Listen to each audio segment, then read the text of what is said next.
얼마 전에 제주도에 강연을 가게 됐는데요. 비행장에 가서 그 표를 받는 겁니다. 표를 받는데 일행이 이제 여러 사람이 가는데 다른 사람한테는 표가 다 나오고 내 표는 없다는 거예요. 그래서 어떻게 된 거냐 그랬더니 뭐 맞지 않는다고. 그래서 무슨 얘기냐 그랬더니 저게 저 관리하는 매니저가 있는데 거기 가봐야 알겠다고. 그리고 이제 따라갔어요. 따라갔더니 거기 사람이 또 이렇게 쓱 보더니 몇 살이세요? 그래요. 그래서 101살인데요. 만 101살인데요. 그랬더니 여긴 한 살로 나왔는데요. 그래. 아니 내가 한 살인 말이 돼요. 그랬더니 여기는 한 살로 나오고 그 동네 대한항공 비행기는 930번 탔다는 거예요. 그 한 살짜리가 어떻게 930번 탔겠어요? 그래서 내가 생각하기에는 당신 그 컴퓨터에 100살 넘은 사람은 비행기를 안 타니까 아마 100을 빼버린 모양이라고. 그 100을 빼버리면 내가 한 살이 되거든요. 그러다 보더니 아마 그런 것 같다고.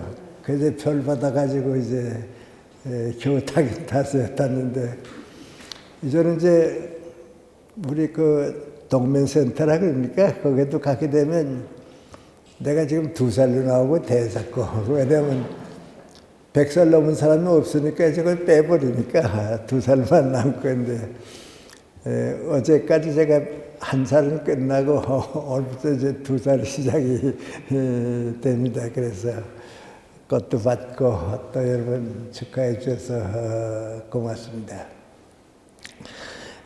오늘은 제 시간이 허락하는 대로 그 한 가지 얘기하고 또 앞으로 쭉 계속할 두 번째 얘기 시간이 되면 얘기하려고 하는데요. 오늘 처음에 한 가지 얘기하는 건 우리가 이게 사회생활을 쭉 하는 동안에 이제 무엇이 잘못인가 또 어떻게 그 어려움이 오는가 이제 그런 얘기를 좀 이제 할까 그럽니다. 근데 사람이라고 하는 게 안에서 보면 다른 점이 많아도 또 이렇게 밖에서 보면 비슷한 점이 더 많아요. 이제 제일 다른 게 민구한 내가 이제 내 친구 집에 가게 돼요. 가면 대문 밖에서 형제가 이제 내 친구의 아들 형제가 놀고 있죠. 놀고 있으면 내가 쓱 보고서는 저거 형제니까 꽃같이 생겼구나. 그럽니다. 그 들어가서 내 친구 보고서 대문 밖에서 두 아들 노는 거 봤는데 형제니까 이렇게 꽃 같더라고 그럽니다. 그럼 또 내 친구는 뭐라고 하니? 그래요. 내가 보기에는 두 놈이 완전히 다른데요. 성격도 다르고 뭐다 다른데 같아요. 그럼 내가 보니까 같던데 그러면 또 내 친구는 그 이상하다. 내가 보면 완전히 다른데 그렇습니다. 그래서 이제 사람은 밖에서 보면 공통점이 많고 안에서 보면 다른 점이 이제 많아요. 그러니까 다른 점이 없이 다 똑같으면 그때는 또 살 재미가 없어요. 우리 옛날 이제 꽃을 할 때 뭐 장미꽃이 좋다, 백합꽃이 좋다. 그래서 이제 넌 무슨 꽃을 좋아하느냐 그러지 않았어요? 근데 요새는 그것보다도 사진 찍는 사람들이나 연구한 사람들이 그 야생화 말이죠. 보일락말락한 것들 말이죠. 그런 꽃 같은 것도 가지고서 또 이제 발표하고 그러면 야, 그놈 참 이쁘다 말이죠. 그럽니다. 만약에 세상에 꽃이 한 종류밖에 없으면 어떻겠어요? 아무 재미도 없거든요. 여러 종류가 있으니까 이제 좋습니다. 그래서 사람은 공통점은 다 크게 같고 개성은 다 달라요.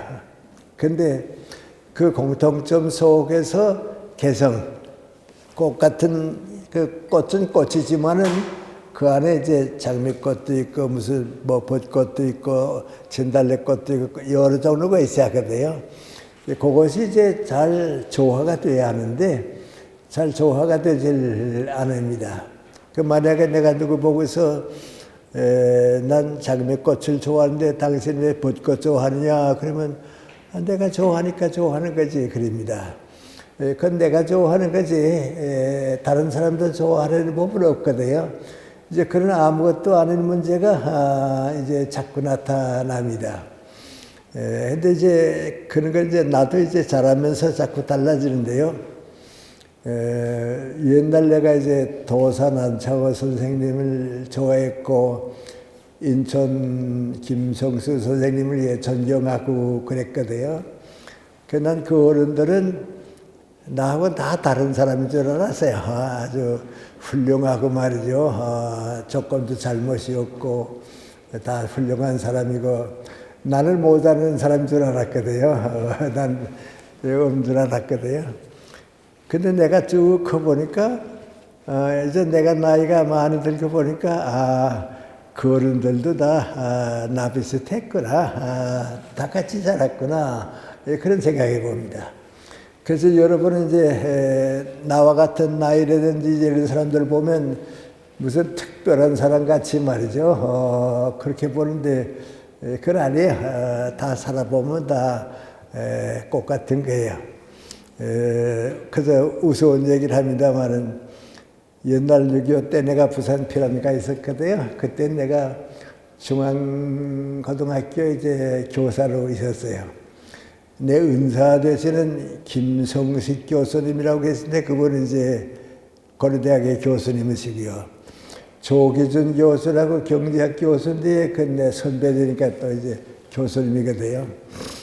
그 부산에서 만났어요. 만나서 내가 고려대학은 대구에 와 있고 두 분 선생님이 여기 부산에 와 계시는데 일주일에 하루씩 대구 강의 가세요. 그랬더니 일주일에 하루씩 간다 그래요.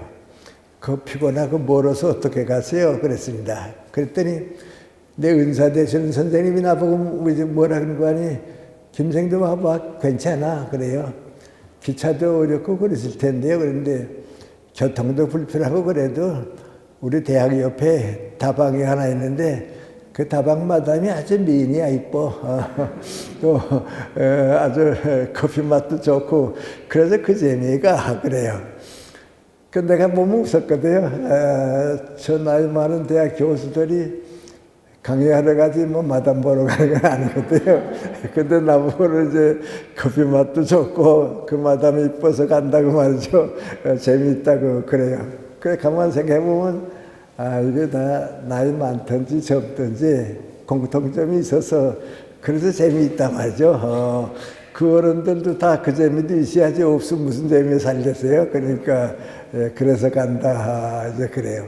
또 이제 우리 젊은 사람들은 뭐 이렇게 농담도 하고 뭐 이제 그러면 재미있어요. 그런데 나이 많은 늙은이들이 또 농담하는 것도 쓱 보면요. 또 그건 또 그들이 또 재미있어요. 소리 하면 무서운 일인데 그 성천 유다령 선생이라고 계세요. 그분이 전 벌써 세상 떠나고 한 15, 16년 됐네요. 그 어른이 한번 나 만나더니 그래요. 김생 목사니까 김생이 더 잘 알겠지. 강은영 목사 잘 알지? 그래요. 잘 알죠. 그랬더니 그 목사님 목소리도 크고 어디 가면 설교에도 아주 큰 목소리로 하고 또 자기 잘난 것 같이 자꾸 떠드는 거 알지? 잘 알죠. 그분 성격이 좀 그렇습니다. 그랬더니 내가 여전히 어디 가서 한번 혼내줘서 그랬더니 내 앞에 와서는 꼼짝 못해. 그래요. 무슨 일이 있었어요? 그랬더니 이제 원로들, 나이 많은 이제 원로들이 한 20명쯤 모였는데 자기 여기 앉고 강원을 목사 이제 저기 앉았거든요. 다 나보다 선배죠. 저기 앉았거든요. 그러니까 유다령 선생이 강원래 목사 쓱 보면서 강 목사님 그랬더니 예 이래요. 나 오래전부터 뭐 하나 물어보려고 그랬는데 미안하고 시간이 없어서 못 물어봤는데 하나 물어봐도 괜찮아요? 그랬더니 물어보세요. 그랬습니다. 그러니까 다들 또 모였던 사람들이 뭐 물어볼래나 하고 보지 않았겠어요? 그러니까 뭐라고 물어봤는 거 아니, 그 어디 강씨요? 성본이 본이 어디에 뭐 어디 강씨요? 난 진주 강씨라고. 아 맞다, 내 그럴 줄 알았다. 왜요? 우리 집에 강아지가 한 마리 있는데 이놈의 강아지가 목소리도 크고 잘 짖고 그린다고. 저놈의 강아지 저렇게 목소리가 크다 그랬더니 우리 강아지가 진주에서 와서 진주 강씨야. 목사님도 진주 강씨고 우리 강아지도 진주 강씨니까 목소리가 크구나. 그래서 와 하고 웃었다고요. 그 다음에 그 성전에 나한 말 민간이 그때 한 번 혼내줬더니 이제 나한테 와서 꼼짝 못해. 그러거든요. 나도 그 얘기 들으면서요, 영감님들도 저런 재미가 있으니까 살지, 그런 재미 없으면 뭐 아무 재미도 없지. 그리고 이제 웃었습니다. 다들 그 인간에게는 공통점이 있어서, 뭐 나이 많든지 적든지 다 이렇게 통하는 바가 있거든요. 하나만 더 말씀드리죠. 현승종 선생이라고 계셨어요. 그분이 이제 고려대학의 교수로 계시다가 성균관대학의 총장으로 가시고, 그 다음에 또 건국대학의 이사장도 하시고, 국무총리도 하시고, 그러니까 나보다 한 살 위예요. 그런데 그 한 살 위신데 몇 달 전에 세상 떠나세요. 그래 아마 지금 내 나이하고 같은 나이가 되죠. 그거는 이제 우리나라 교육자 협회, 우리 교육계에 있는 그 다 모임이 전국적으로 있어요. 그 협회 회장이에요. 그러니까 이제 우리나라 교육계에 많은 사람들이 있는데 그 제일 높은 회장이 되거든요. 그래 한번 나한테 전화가 왔어요. 김생 우리 협회의 전국대회가 건국대학 강당에서 있는데 거기에 한 50분 동안 좀 기념 강연 해줬으면 좋겠다고 그래요. 그 제가 가서 도움이 되겠습니까? 그랬더니 다들 김 교수님 오시는 거 좋겠다고 그래서 내가 부탁한데 좀 수고해달라고. 그럼 제가 도와드려야죠. 그랬습니다. 그래서 건국대학 강당에 제가 가면 이제 강당이 있고요. 그 옆에 대기실이 있거든요. 대기실인데 거기 이제 뭐 텔레비전이 하나 놓여 있고 그래요. 그래서 제가 앉아서 이제 뭐 기다렸다가 그 어른이 나보고 그러는 거예요. 김생 나 미안한 부탁 하나 할까? 그래. 무슨 부탁이 있어요? 그랬더니 내가 이제 시간 되면 들어가서 김 교수님 이제 소개해드리고 여러분한테 소개해드리고 난 좀 볼일이 있는 것 같이 싹 빠져나와서 여기 좀 앉아있으면 좋겠어. 그래요. 그렇게 하세요. 근데 무슨 일이 있어요? 그랬더니 다른 건 아니고 하늘 축구 시합이 있는데 그거 좀 보고 싶어서 그래. 텔레비전 그 옆에 있거든. 그러니까 이제 나보고는 가연하라고 그러고 앉아있긴 좀 그 재미가 없을 것 같고 축구 보고 싶거든요. 그러니까 자기 나와서 몰래 축구 경기 텔레비전 볼 테니까 좀 괜찮아 그러는 거예요.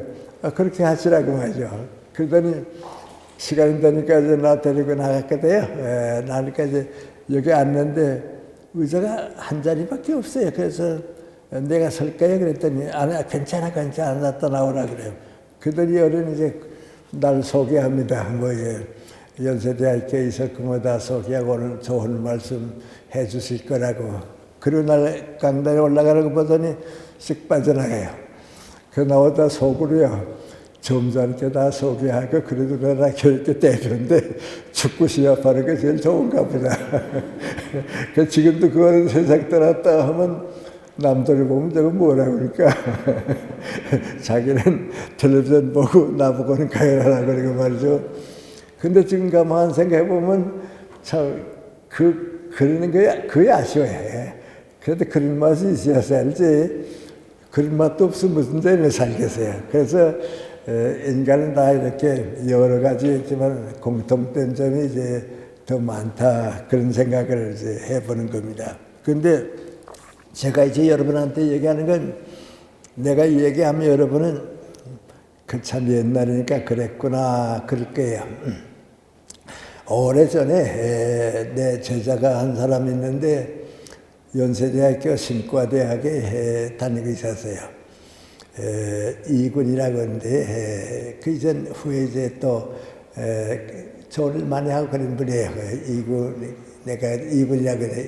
이군이 있는데 이군을 내가 만났어요. 만나서 나이가 몇 살 됐던가 그랬습니다. 그랬더니 29살이라고 그래요. 29살이면 시골에서 결혼할 나이가 되는데 결혼이 늦었다 그랬어요. 그랬더니 전 결혼할 여자가 있긴 있습니다. 있는데 가정사정이 좀 어려워서 기다리고 있다고 그래요.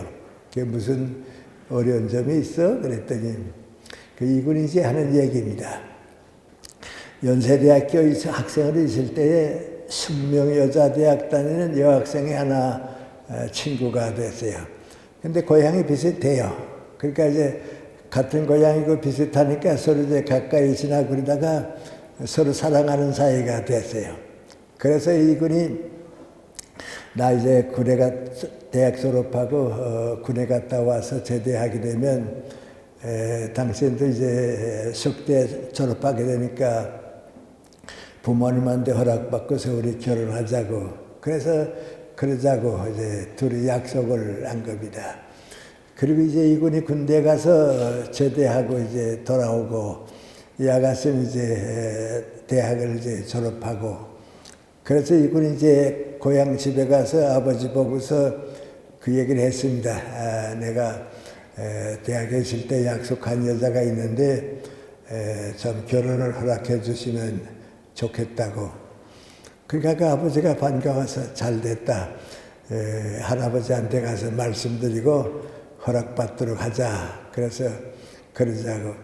그러니까 아버지가 이제 그 이군을 데리고서 할아버지 있는 바에 가서 인사드리고 그 얘기를 했습니다. 그 아들 가르치면서 군대도 갔다 오고 그래서 결혼하려고 그러는데 좋은 아가씨가 있어서 결혼하는데 좀 들어보시고 허락해달라고. 그러니까 할아버지가 그래 어떤 아가씨냐 어떤 교수냐 물어봤습니다. 그랬더니 이제 고향도 비슷하고요. 또 뭐 집안도 좋고 그랬습니다. 다 듣더니 내가 우리 집의 장손이고 결혼이 늦었는데 빨리 결혼해야겠는데 2가지 조건만 되면 하자 그랬습니다. 그 2가지 조건이 뭡니까? 그랬더니 첫째는 하니 그래도 우리 집안이 명문가의 가정인데 집안이 쭉 이름이 있는데 중산층은 돼야 될 거고 너무 가난하거나 또 천한 직업 가지고 있으면 안 되니까 중산층 사람들이 가지는 직업 이상으로 직업이 있는 게 좋겠고 2번째는 우리 집안이 옛날부터 내려오는 그 명문가의 가정인데 집안이 좋아야지 너무 집안이 천하면 안 되니까 그 2가지만 맞으면 해라 그랬습니다. 그래서 이제 이군이 아버지하고 만나서 그 아가씨한테 가서 얘기했습니다. 다 아마 괜찮을 거라고 우리 집안을 자꾸 따지는데 당신의 가문에 이렇게 족보를 좀 달라고 말이죠. 그 아가씨가 좋아서 이제 족보를 쭉 적어서 이제 갖다가 줬습니다. 그래서 이군이 이제 아버지하고 또 할아버지 방에 들어가서 인사드리고서 보시고서 허락해달라고 그랬습니다. 그랬더니 그 할아버지가 쓱 보시더니 다 괜찮구나. 근데 족보를 좀 보자. 그래서 또 보고 또 보더니 야, 안 된다 그랬습니다. 왜 그렇습니까? 그랬더니 그놈의 집안하고 우리 집안하고 한양에 있을 때 서울 살 때 대대로 원수된 집안이야. 원수된 집안인데 그 할아버지 말입니다. 내 아버지가 너희 할아버지죠. 내 아버지가 세상 떠나면서 그놈의 집안하고는 절대로 혼인하지 말라고 유언을 하고 갔기 때문에 안 된다고 말이죠. 아니 아주 벼락 같은 소리죠. 그래 아버지도 깜짝 놀래고 이건도 깜짝 놀라서 정 안 됩니까? 그래 그건 안 돼. 아버지가 나한테 유언까지 했는데 그건 절대 안 돼. 다른 여자 구해라 말이죠. 안 된다고 그랬습니다. 그래 할 수 없이 그만 나왔다고요. 나왔는데 어떻게 할 수가 없거든. 상대방 가정에서는 나 양해가 됐으니까 결혼하긴 해야겠고, 할아버지는 절대로 반대하고, 둘에서 이제 고민이 생겼습니다. 그 할아버지가 이제 아버지 찾더니 뭐라 그런 거 아니, 장사려고 그러는데, 그 아가씨 집어치우고 빨리 다른 여자 골라서 결혼하라고 말이죠. 그 명령이 그러니까 어떡하겠어요. 그래서 알겠습니다 하고 나오고선 아버지하고 이제 그 이군 아들하고 고민하는 겁니다. 어떻게 했으면 좋겠냐고. 고민하다가 그 아버지가 이군 보고 아들 보고서 조용히 한 얘기가 무슨 얘기냐면요. 야, 할아버지 뭐 오래 사시겠냐? 그러니까 좀 기다리자 그랬습니다. 그건 무슨 말인 거 아니? 할아버지 죽을 때까지만 기다렸다가 결혼하자 그래서 늦어졌다는 게요. 내가 이제 할아버지 세상 떠나면 결혼하게 됐다 이제 그 얘기가 돼요. 지금 이제 우리가 그 얘기를 듣고 나도 그 얘기를 듣고 나게 되면 참 할아버지 그 답답하다 말이죠. 손주의 행복한 길을 저렇게 막고 있구나 말이죠. 답답하다. 그런데 또 이 할아버지는 맹구하니 과거 두 집안이 싸움을 했으니까 말이죠. 절대 허락 못하겠다 그럽니다.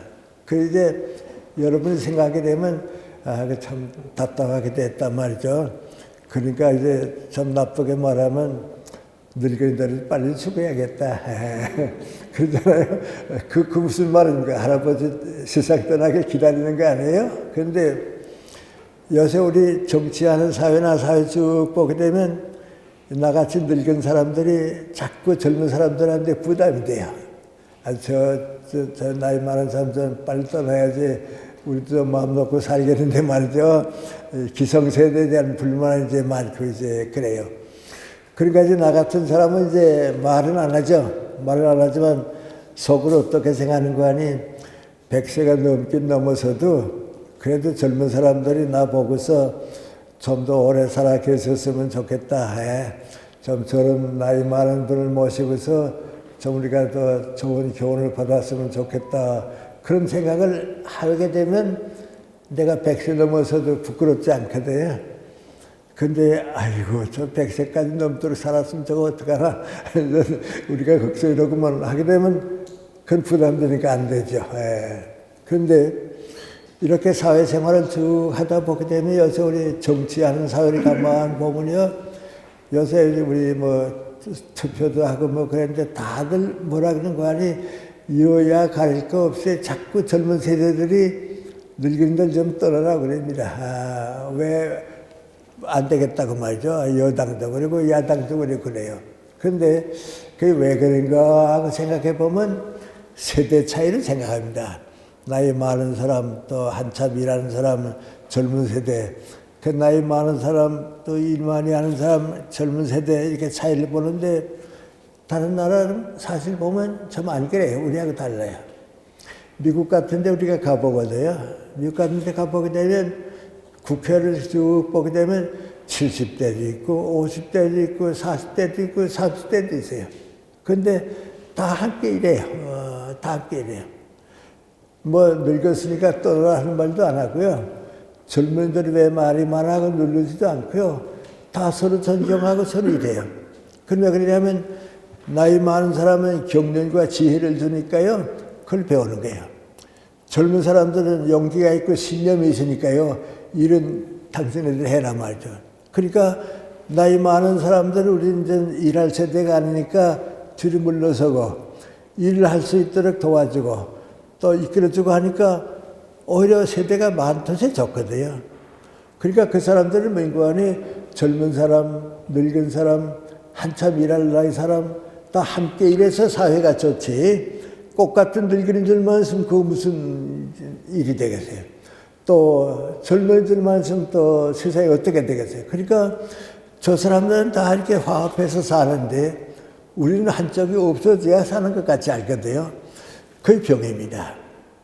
그럼 이제 그 병이 무슨 병인가 하면 이제 우리 다 같이 걸리는 병인데 그건 맹구하니 내가 보기에는요. 늙었다 젊었다 하는 것을 나이가 많다 나이가 적다 그렇게 판단하지 말고 정신적으로 늙었는가 젊은가 그게 문제예요.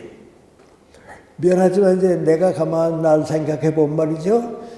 나보다도 우리 50대 사람들이 더 늙은 사람들이 더 많아요.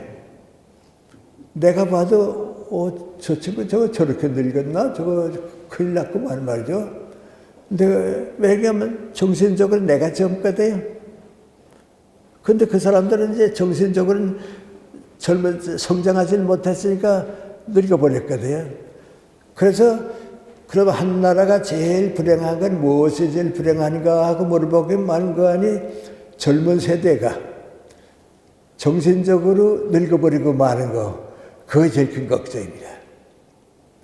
늙었더라도 정신적으로 젊은이가 많은 것이 제일 행복합니다. 내가 62년에 한 번 하고 72년에 한 번 하고 세계 일주 여행을 쭉 해봤거든요. 그때는 이제 중국에는 못 가던 때입니다. 우리 공산국가는 못 가던 때 그러니까 제일 큰 나라가 이제 인도하고 미국하거든요. 근데 미국에 쭉 가보면 사람들 가만 쭉 가면 어떤 거 아니 늙은 젊은이가 그렇게 많아요. 나이는 많은데 생각은 젊거든요. 그런데 인도에 가서 쭉 보니까 젊은 늙은이가 그렇게 많아요. 나이는 많지 않은데 생각은 다 늙었어요. 인도의 제 남쪽 같은 데 가보면요, 데카 지방 같은 데 가보면요, 여성들이 다 10대 후반부터 아기 낳습니다. 그리고 50쯤 된 평균 연령이 50으로 끝납니다. 그 당시에. 그러니까 40대만 되면 여자들이 좀 다 늙었다고 생각해요. 난 이제 다 늙었는데 그래요. 근데 미국에 가게 되면 그런 나이는 한참 일하고 젊은 나이가 돼요. 그래서 이게 행복한 나라라는 건 어떤 나라니까 늙은 젊은이가 많은 나라가 행복하구나. 후진국가라고 하는 건 뭔가 젊은 늙은이가 많이 사는 나라가 후진국가구나 말이죠. 그렇습니다. 그리고 보면 이제 우리가 어떤가 그러면 정신적으로 젊은 사람들이 많은 나이가 행복한 나라고 장래가 있고 정신적으로 젊은 사람들이 다 늙어버리고 말면 그건 불행한 나라가 되고 그럽니다. 그럼 그 정신적으로 늙었다고 하는 건 무엇을 말하는가? 아주 쉽게 말하면 한 번 어떤 생각을 가지면 그거 생각 그거밖에 못 가지기 때문에 성장을 못해요. 거기에 머물고 말아요. 그러니까 이제 고정관념이라고 그러죠. 선입관념이라고 그러죠. 이제 학자들 명관이 절대 가치라고 그러거든요. 그거 전부라고. 그 이상 없다. 그러니까 20대 된 사람이 그거 믿게 되면 그러니까 70까지 가거든요. 그러니까 성장하지 못하죠. 성장하지 못하죠. 그래서 이렇게 성장하지 못하는 사람들이 그 사회를 차지하게 되면 자꾸 늙어지는 거죠. 그렇습니다. 근데 이제 그런 사람이 따로 있는 건 아니고요. 따로 있는 건 아닌데, 이제 내가 이제 지금 우리 사회를 가만 보게 되면요. 우리 사회에 이제 그런 사람들이 두 종류가 있어요. 두 종류가 있는데, 이제 내가 경험해 보는 건데요. 내가 연세대학교 교수로 있을 때 내 막내딸이 이제 사회학과 입학을 해서 들어왔어요. 그래서 이제 내 아들, 둘째 아들이 연대에 다니고 막내딸이 이제 연대 다니는데요. 다른 애들은 또 뭐 서울대학, 이화대학, 뭐 고대학하고 이제 둘이 다녔습니다. 그래서 내 아들, 딸 보고서 뭐라 그러는 거 아니? 너희들 연세대학교 졸업할 때까지 우리 아버지가 누구다 하는 얘기 하지 말아라. 하지 말고 나도 또 어느 교수를 두든지 우리 아들이 있다, 우리 딸이 있다 하는 얘기 안 할 테니까 그건 너희들이 그래서 얘기하지 말아라. 그래서 그렇게 갔습니다. 가서 이제 쭉 지났는데 내 막내딸이 연세대학교 입학을 하고 얼마 안 됐는데 여름쯤 되는데 집이 가까우니까 하긴 하죠. 점심을 꼭 집에 와서 먹고 가고 돼요. 그래서 내가 야, 너 점심 학교 식당도 있고 친구들도 있는데 집에 자꾸 오지 말고 학교 식당에 가서 좀 먹고 친구들 사귀어봐라 그랬습니다. 그랬더니 아버지 난 이렇게 이화여고 나왔습니다. 아버지 난 대학에 가면 안 그럴 줄 알았는데요. 대학에 가니까 제일 보기 싫은 애들이 있어요. 그래서 걔들 보기 싫어서 집에 와서 먹는다 그래요. 어떤 애들이 보기 싫으냐 그랬더니 두 가지 종류가 있다 그래요.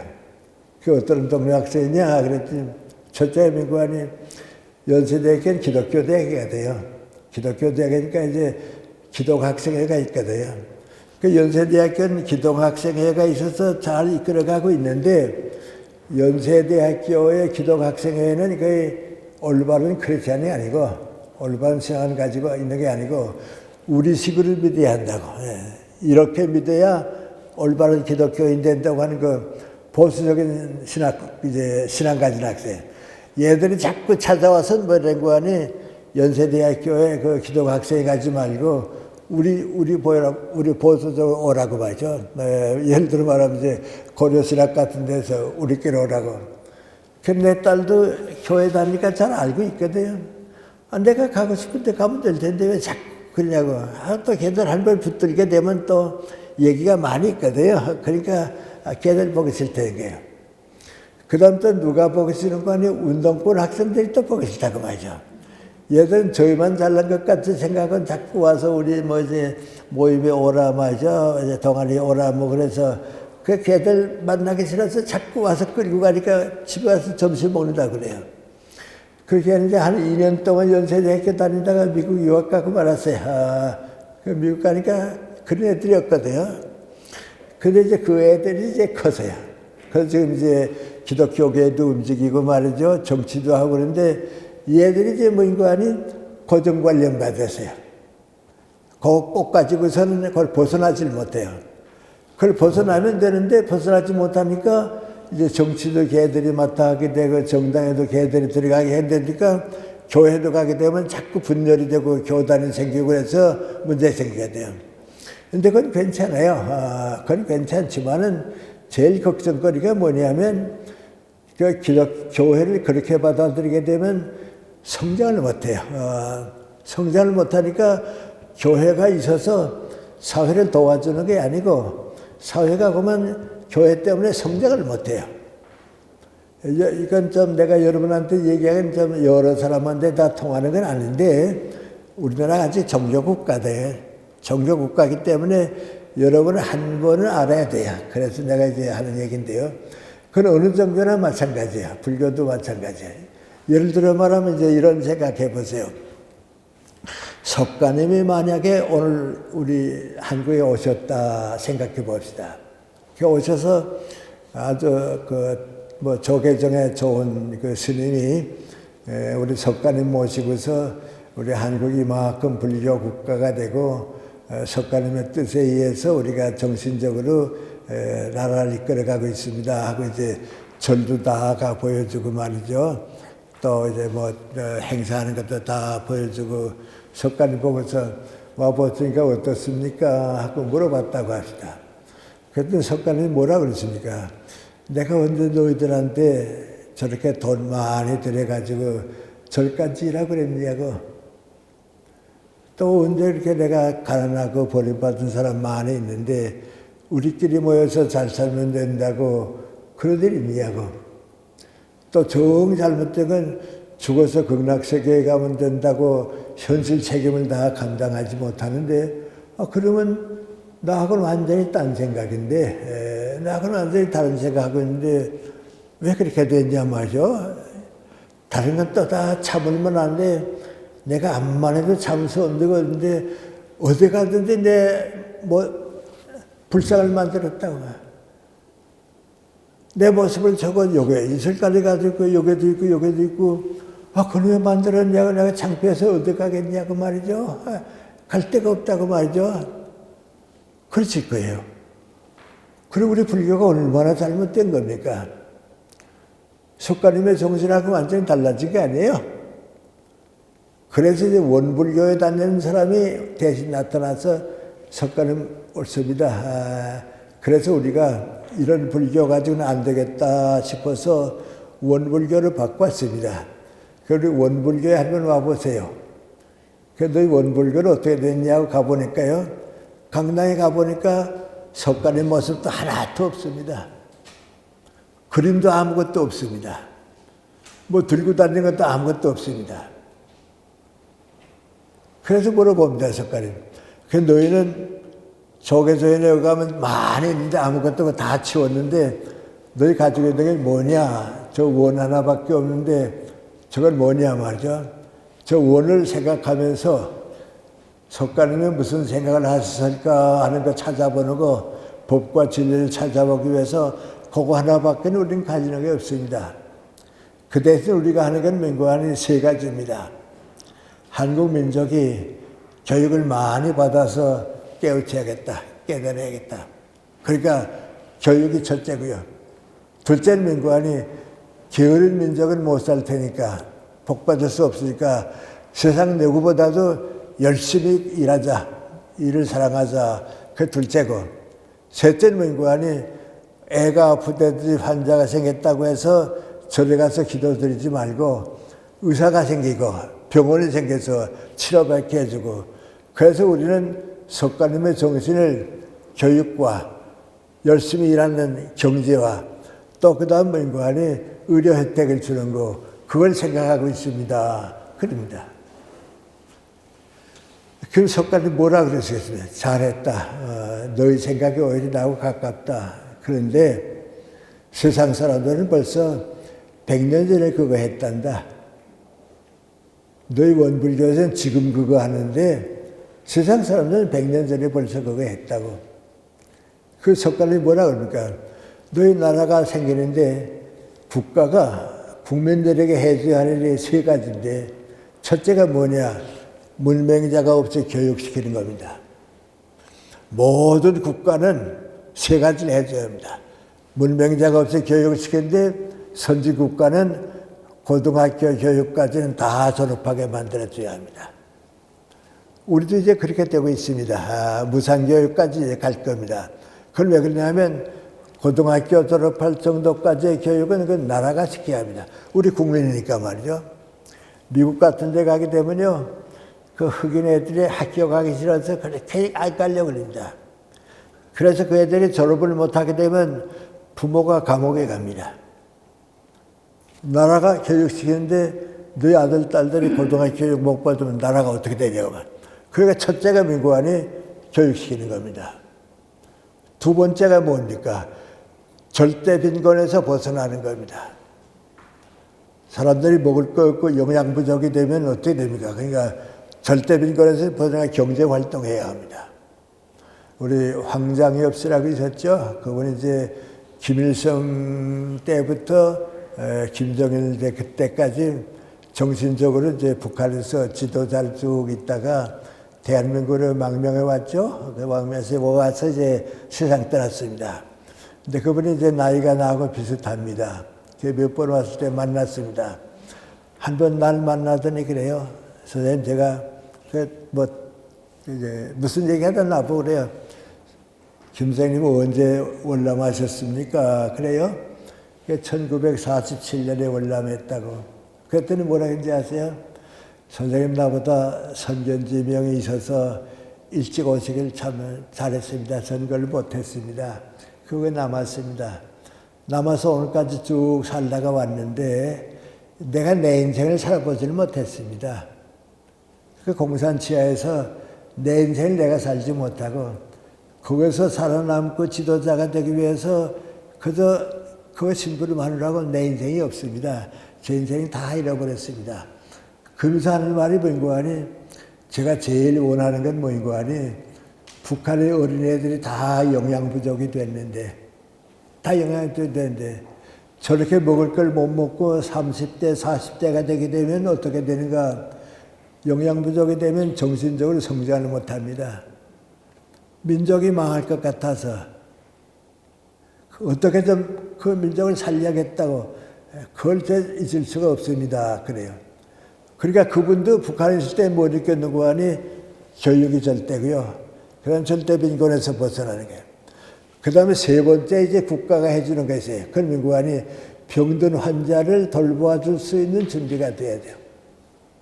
다 병들었는데 코로나 같은 것도 생겼는데 그 국가가 책임질 거 있거든. 이게 세 가지 기본이에요. 그러니까 이제 우리 조계종이라든지 몇백, 천년 내려온 불교에서는 그걸 몰랐는데 원불교가 나와서 석가님의 뜻이 무엇인가 하는 걸 찾아놓고 보니까 국가가 하는 거하고 같아졌거든요. 그러니까 이제 원불교 사람이 석가님 보고 우리는 어떻습니까? 그랬더니 잘했다. 내가 원하는 오히려 그거다. 뭐 절간 짓는 거고 그게 아니고 이 세 가지 책임을 지는 거다. 그런데 너희는 지금 시작했는데 세상 사람들은 100년 전에 시작했단다. 그러니까 얼마나 우리가 뒤떨어졌냐 말이죠. 너희 종교 때문에 뒤떨어지지 말아라 그겁니다. 근데 우리 기독교도 지금 가만 보면요. 보수적으로 뭐 종교단체에 가게 되면 정말 좀 걱정스러운 때가 있습니다. 현재는 내가 뭐 내 얘기하면 좀 이상하니까 좀 말씀드리기 미안합니다. 한완상 씨라고 이제 우리 사회학자가 있었습니다. 사회학 교수가 있었는데요. 그분이 이제 어렸을 때부터 크리스찬입니다. 크리스찬으로서 이제 사회학 교수가 있었는데요. 그분이 숭실대학에서 나오는 이제 사회과학 논문집이 있는데요. 거기에 논문을 하나 발표했습니다. 난 또 다른 것 때문에 발표하고 이제 그분이 발표했는데 그분이 거기서 뭘 조사했는고 하니 영락교회 다 잘 아시죠, 여러분이? 그 영락교회에 대한 영락교회 교인들의 의식구조를 조사를 했습니다. 조사를 쭉 해가지고서 발표했는데 그 결론이 뭔고 하니 해방된 다음부터 6.25 전쟁 겪을 때까지 그때까지는 영락교회와 같은 교회가 큰일 했다고 도움을 많이 줬다고. 왜냐하면 영락교회 교인들의 수준은 높고 일반 사람들의 수준은 낮으니까 그때까지는 도움을 줬다고. 근데 그 다음부터는 성장을 못하니까 세상 사람들이 성장해서 영락교회 수준과 같아졌다가 이제는 세상 사람들이 영락교회 수준보다 더 올라갔다고. 그럼 앞으로 어떻게 하는가? 이제는 영락교회가 사회 쓸 거 없다고. 사회가 올라가게 되면 뭐 되는 거 아니? 교회만 좀 잘해줬으면 좋겠다. 교회만 좀 제 책임 감당해 줬으면 좋겠다. 이제 내려보게 됐다고. 그러니까 이제 교회가 올라가느냐 내려가느냐 하는 건 우리 교회가 더 성장하느냐 못하느냐 그것 때문에 달려있다고 그럽니다. 그러니까 한완상 교수가 이제 그 발표한 거 보고서 그런 얘기는 좀 더 일찍 나올 수 있어서 나오는 얘기인데 그렇습니다. 우리 사회하시는 관장님이 책을 한 권씩 나눠드렸죠. 이제 그걸 내가 이제 기독교에 대해서 쓴 책이 좀 많이 있습니다. 많이 있는데 그 책은 이제 출발할 때부터 밀고하니 100년쯤 지난 다음에 기독교가 우리 사회에 도움을 주겠느냐, 우리 사회에 어려움을 주겠느냐. 100년 지나셔도 우리 교회가 내가 크리스찬이다, 내가 기독교를 가지고 있다는 게 자랑이 되겠느냐, 부끄러움이 되겠느냐, 그 문제에 취급한 겁니다.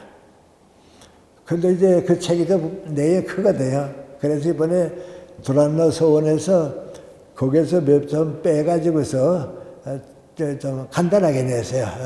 간단하게 냈는데, 지금 그 책을 독자들이 많습니다. 많이 읽어보는데, 이제 교회에 계신 분들이 좀 그 책에 대한 관심이 좀 많습니다. 예를 들어 말하면 우리 한국에서 제일 큰 교회가 우리 선복음교회, 여의도 선복음교회가 제일 큰 교회죠. 그 큰 교회 이영훈 목사님이 그 책을 어느 장로님이 자꾸 읽으라 그래서 읽었습니다. 읽고서 날 찾아왔습니다. 날 찾아와서 교수님 우리 교회에 대해서도 좀 이렇게 말씀해 주시고 방송도 해 주시고 그래 달라고 말이죠. 그러니까 그 목사님도 이건 내가 목사가 아니니까 내 책을 안 읽다 그걸 읽고 나니까 우리 김 교수님이 쓰신 책인데 내가 좀 모시고 시작했다. 그 얼마 있다 또 거기 이제 그 순복음 교회에서 하는데 뭐 방송도 가고 이제 그럽니다. 그런 민구안이 이제는 기독교가 100년쯤 지나게 되면 달라져야 됩니다. 여러분 이제 구라파 가보면요. 지금 뭐 미국도 그렇지만 이제 영국, 독일, 불란서 이런 가운데 가보면요. 교회가 다 문 닫습니다. 교회 다 문 닫습니다. 화란, 네덜란드 화란이죠. 화란에 가보게 되면 나라에 제일 큰 예배당이 하나 있거든요. 대표적인 그 예배당을 유지하려고 하다 이젠 다 그만두고서요. 다 큰 성당이니까 이쪽은 도서관 만들고 이쪽은 문화시설 만들고 이쪽은 뭘로 저거 예배를 안 봅니다. 왜냐하면 사회 수준이 높아지고요. 교회 수준이 낮으니까요. 교회 가지 않습니다. 그렇기 때문에 우리는 어떻게 생각하는가 하니 교회가 없어졌으니까 이제 기독교가 없어진가 보다 그렇게 생각하는데 그건 아닙니다. 기독교 정신은 살아갑니다. 기독교 정신은 살아갑니다. 그래서 이런 걸 이제 우리가 고정관념에 빠지게 되면 성장을 못하게 됩니다. 그래서 우리 과거에는 기독교가 우리 국민을 쭉 키워왔는데 이제는 기독교가 뭐 정심하게 말하면 죽어서 천당 가기 위해서 예수 믿는다고 정도가 되게 되면 그때는 모든 거 안에 사회를 끌어올리질 못합니다. 그러니까 우리 교회 안에서도 자꾸 문제가 생깁니다. 제가 이런 얘기하면 좀 걱정스럽게 생각할지 모르지만 다 한 번은 겪어야 하니까 그래서 한 가지 얘기만 더 하겠는데요. 나는 감리교회입니다. 감리교회 우리 교회 목사님 가운데 조창환 목사님이라고 있습니다. 그 목사님은 처음에 서울대학 복과대학 다니고 크리스찬이 아니었습니다.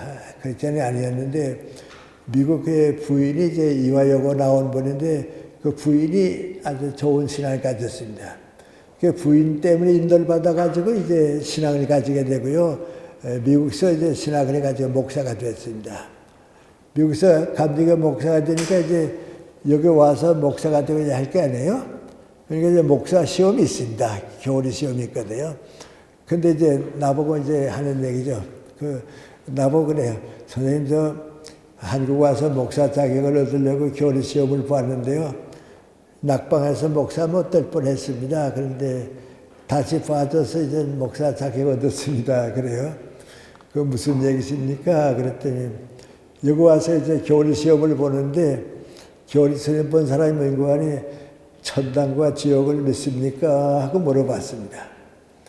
그러니까 이 목사님이 뭐라고 대답하는 거 하니 천당은 있을 겁니다. 그렇지만은 하나님께서 인류를 너무 사랑하셔서 독생자 예수님까지 보내주셨는데 지옥은 아마 안 만들었을 것 같습니다. 그래서 하늘나라가 있다고 하는 건 믿지만은 나는 지옥이 있다는 건 잘 좀 믿지 못합니다. 그랬습니다. 그러니까 교리시험에 떨어졌습니다. 좀 창피스러워서 떨어졌다고요. 그래서 할 수 없어서 뭔가 그 시험관 목사님들 가서 미안하다고 말이죠. 내가 생각이 아마 신앙이 모자가 다 잘못했다고 그랬습니다. 그리고 떨어졌는데 얼마 있더니 다시 나오라 그래 나갔습니다. 나갔더니 뭐라고 하니 교리 시험에는 떨어졌는데 겸손해서 선배 목사님 다 겸손해서 합격시켰다고 말이죠. 그 목사 되라고. 그래서 목사가 됐습니다. 그런데 그게 뭐고 하니 교리의 어금에 살다가 아까 내가 인간성이래. 인간이 다 똑같이 가지고 있는데 그 인간적인 공통점이 더 크거든요. 그건 상식으로 생각해봐도 그렇게 되거든요. 그러니까 그 교리보다도 인간적인 공통가치를 찾게 되니까 이제 그랬습니다. 그런데 내가 이제 얘기하는 건 그 사실 때문에 얘기하는 건 아니고요. 우리들이 이제 종교적인 고정관념에 빠지면 성장을 못해요. 그래서 그렇대요. 저는 연세대학교 이제 제자들이 많지 않아요. 이제는 한 10년 된 것 같습니다. 강남에 큰 교회가 있습니다. 큰 교회에 그 유년 중고등학생 가르치는 선생님들이 있습니다. 교회마다 있지 않아요? 그 중고등학교 가르치는 선생님들이 또 많대요. 그렇게 만들면 한 120명이 모였어요. 그 선생님들이 이제 모이는데 거기에 내가 이제 가서 얘기를 해주게 됐어요. 그 얘기를 해주게 돼서 갔는데 그 가만히 가서 인사하는 거 보니까 많은 학생이 연세대학교 나오고 이화대학 나온 사람들이에요. 그 사람들이 이제 교회에서 이제 중고등학교 학생들한테 이제 가르치는 거예요. 그래서 내가 이제 할 얘기를 쭉 다 하고서 이제 쭉 나와서 보니까 내가 제일 걱정스러운 게 있는 거니 저 연대나 이화대학 나온 학생들이 사회에 나가서 일했으면 많이 성장을 했겠는데 교회에서 그것만 가르치려고 꼭 있으니까 목사님보다 더 훌륭하지는 못하거든요. 목사님 가르친 걸 또 가르쳐야 하거든요. 그러니까 목사님보다 더 훌륭하지는 못하니까 그 밑에만 있는 거예요. 그래서 이게 참, 내 제자들인데 교회를 더 좋은 교회를 택했으면 목사님보다도 사회 면에서는 더 성장했을 텐데 참 성장이 늦어진다. 그런 생각했어요. 그래서 내가 이제 우리 교회가 이제 고정관념에 자꾸 빠지면 교회는 문 닫고요. 기독교 정신은 점점 더 커지고 이제 그렇게 될 거예요. 그래서 여러분이 사람은 항상 새로워지는 건데요. 그러면 기독교라고 하는 게 뭔가, 예수님의 교훈이라고 하는 게 무엇을 말하는가, 항상 성장하는 겁니다. 사회가 병들었을 때는 사회를 위해서 성장하고요. 교육이 잘못됐을 때는 교육을 위해 성장하고요. 그런데 나는 이제 쭉 내가 자라난 거 보게 되면 내가 예수를 안 믿었거나 크리스찬이 아니었으면 오늘만큼 성장 못했을 거라. 내가 성경을 읽고 크리스찬이 됐으니까 이만큼 성장했지. 만약에 그렇게 안 했더라고 했으면 오늘만큼 성장 못했을 거다. 맞죠? 그런 생각해 봅니다. 근데 그럼 나는 어떻게 믿었는가? 나는 예수님의 말씀을 내 인생관, 내 가치관으로 받아들이니까 예수님께서 항상 나에게 가르쳐 준 것이 미래를 향해서 창조적으로 나라를 위해서 민족을 위해서 그렇습니다. 그러니까 미안하지만은 내가 크리스찬이 못 됐으면 이만큼 성장 못했겠는데 크리스찬이 됐기 때문에 성장했습니다. 그럼 이제 어떤 결과가 됐는가 하고 생각해 보는데요. 내가 신학을 공부하고 목사가 됐으면 장로교 목사나 감리교 목사로 끝났을 텐데 철학 공부를 하고 신학을 공부 안 하고 크리스찬 교수가 됐기 때문에 지금은 모든 교회 가서 설교합니다. 어느 신학교에 가서든지 강의합니다. 얼마 전엔 장로교 신학교 교수님들한테 강의를 갔습니다. 감리교 신학대학에 가서는 우리 감리교 신학대학원 학생들한테 내가 강의했습니다. 그럼 좀 이상하지 않아요? 저 목사도 아니고 장로도 아니고 평신도인데 어떻게 신학교에 와서 신학자들한테 강의하는가 말이죠. 강의해 줍니다. 또 그걸로 끝나지 않습니다. 우리 목사님들이 천주교에 가서 성당에 가서 설교하는 법은 없습니다. 그건 갈 생각도 못하고 오라고도 안 드립니다. 그런데 나는 미안합니다. 명동 성당에도 가서 신앙 강의합니다. 지난번 갔더니 그 신부님이 말이죠. 날 맞이하는 그 명동 우리나라 제일 큰 성당 아니에요. 신부님이 나와서 날 맞이하더니 인사하면서 뭐라고 하니, 선생님 제가 오래전부터 뵙고 싶었습니다. 제가 중고등학교 학생 때부터 선생님 책 읽었습니다. 오늘은 우리 성당에서 우리 신도들한테 좀 강연해달라고 그래서 초청했습니다. 그건 나도 이제 모르죠. 나도 얼마나 모일지 모르고 들어갔는데 성당에 들어가 보니까 거의 힘껏 많이 모이면 1,500명이 들어와요. 근데 1,500명이 다 들어오고요. 다 서서 들어요. 못 들어오는 사람. 그래 끝나고 나니까 그 신부님이 나보고 뭐라는 거 아니, 전 선생님 안 계셨으면 아마 크리스찬이 못 되실 것 같습니다. 선생님 책 때문에 크리스찬이 됐습니다. 그래요. 그러면 미안합니다. 이거 진정한 신앙을 가진다고 하는 항상 새로워지는 겁니다. 항상 달라지는 겁니다. 바로 며칠 전이죠. 우리 MBN이라고 매일경제에서 하고 있는 거 이제 텔레비전 있잖아요. 거기서 나한테 무슨 얘기를 하다가 정치 문제도 있고 사회 문제도 복잡한데 우리 텔레비전에 나와서 좀 얘기해 달라고 그래요. 그 내가 대단히 미안하지만 여러 사람 나가는데 함께 나가는 건 나 안 나간다고, 또 프로그램에 날 맞추기 위해서 온다고 안 나가고 20분 이상 나한테 시간을 주면 내가 나가겠다 그랬어요. 그랬더니 그쪽에서 이런 거 물어볼 텐데 좀 대답해 주시면 좋겠다고 그랬어요. 그래서 내가 읽어보니까 나가는 게 좋을 것 같아요. 그래서 나가서 얘기를 했어요. 그런데 그분이 이제 정치적인 질문도 좀 많이 했어요. 그러니까 나도 나 아는 대로 이제 보시는 분도 계실지 모르지만 이제 정치적인 대답을 좀 했거든요. 그런데 그거 끝나고 나니까 전부 뭐라고 얘기했는고 하니, 지금까지 우리 정치계 여러 사람들한테 얘기를 들었는데 교수님 말씀에 제일 공감대가 높습니다. 그 방송국에서 나한테 뭐라고 연락했는 거 아니?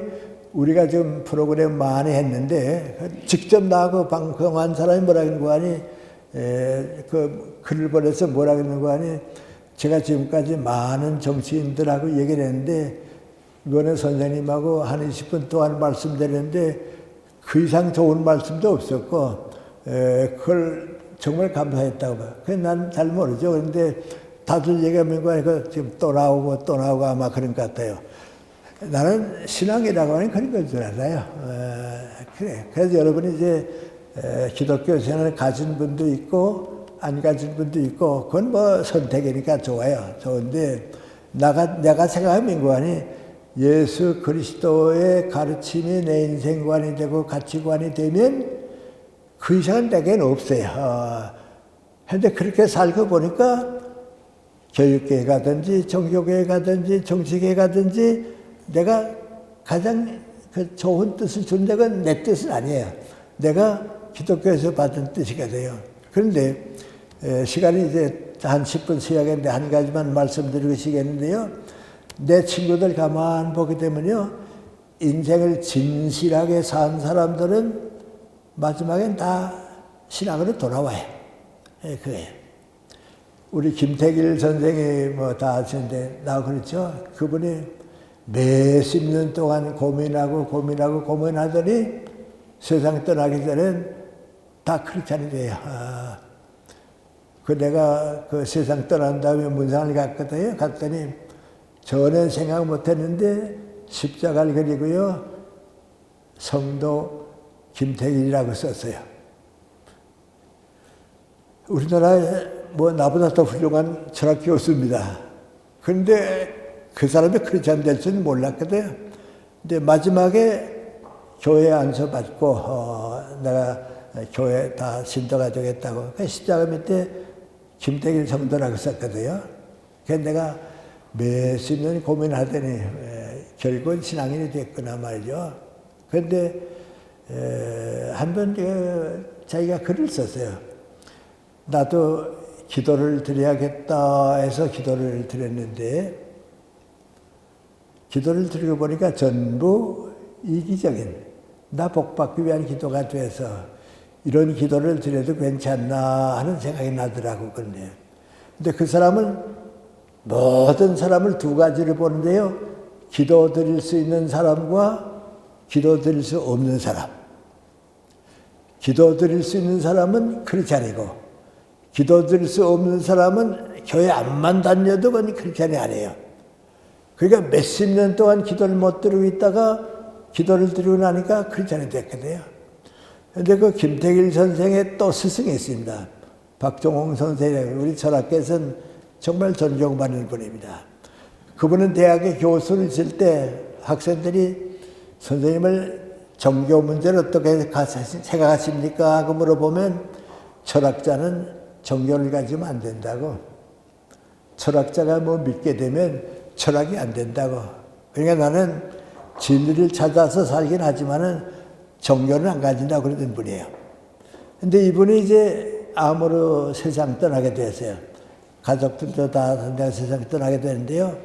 마지막에 그 가족들, 제자들이 선생님 이제는 신앙으로 돌아오시면 어떨까요? 그랬어요.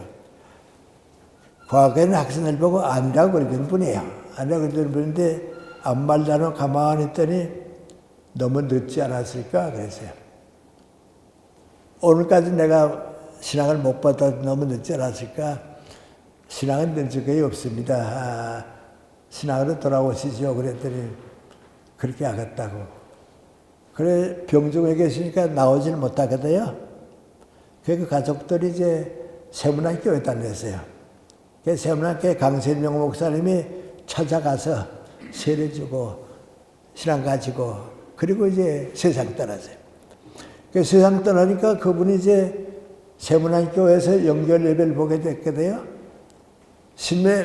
모든 신문에 다 났죠. 다 박종홍 교수가 세문안교회에서 연결 예배를 본다고 말이죠. 그러니까 모든 철학자들과 제자들이 우리 선생님이 언제 크리스찬이 됐냐고 말이죠. 언제 크리스찬이 됐냐고. 다들 이상하게 생각하죠. 근데 거기 가보니까요, 그날 영일 예배 가니까요, 말이죠. 세문안교회 교회는 없어요. 왜요? 아는 사람이 없거든요. 전부 바깥 사람들이에요. 외부 사람들. 근데 거기 온 사람 가운데 내가 보기에는 절반은 신앙 가지는지 모르지만 신앙이 있거나 없거나 그분을 위해서 다 모였어요.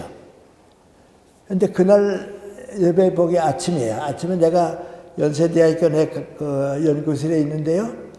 옆에 방에 있던 배종호 교수라고 동양 철학을 가르치는 교수예요. 그 배종호 교수가 내 방에 들어왔어요. 들어오더니 김장 아침 신을 봤어요. 그래요. 뭐요? 그랬더니 아니 박종호 교수가 어떻게 세문안 교회에서 예배를 드린다고 연결 예배 본다고 말이죠. 그렇게 됐다고. 아니 그분이 언제 크리스찬이 되냐고. 세상 떠나기 얼마 전에 크리스찬이 됐다고. 교회 가보지도 못하고 크리스찬이 됐다고.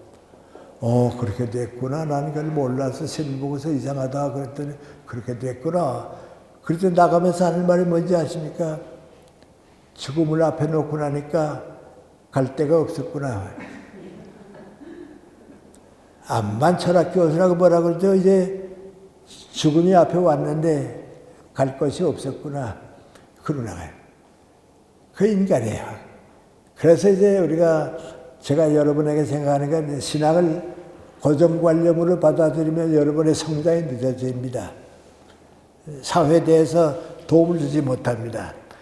예수님의 말씀을 내 인생과 진리로 받아들이게 되면 항상 새로워지고 항상 지도자가 되고요.